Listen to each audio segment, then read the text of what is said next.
Hey guys, Derek here with EZ LYNK. Today we're talking about the cables and the product you need that will help you with your Cummins ECM swap. So there's plenty of reasons of why you may want to do an ECM swap.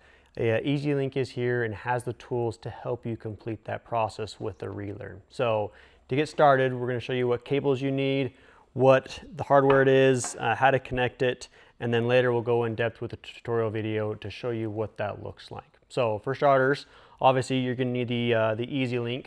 Today we've got the Auto Agent 3, but you can also do this with the Auto Agent 2, which is our previous model. Secondly, you're going to need the SGM cable.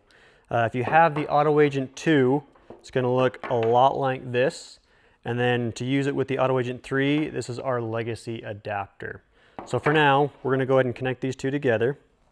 And then you've got your connection to your Auto Agent 3, and then your connection to your OBD2 port.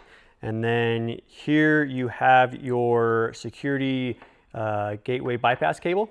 Third, you're going to want to have the Cummins diagnostic cable. So what that's going to look like is you've got quite the cord here. You're going to go ahead and plug the end into the Cummins SGM cable. And then from there, you've got the required hardware that you need to complete the process, plugging it into the port underneath the hood. Along with that, on those Cummins, we know they do kind of hang down if you are done using the SGM cable. So we also have the OBD extension cable as well. So to go over that, we've got your SGM cable, which ends in a C23. You've got your Cummins diagnostic cable, which is a C07.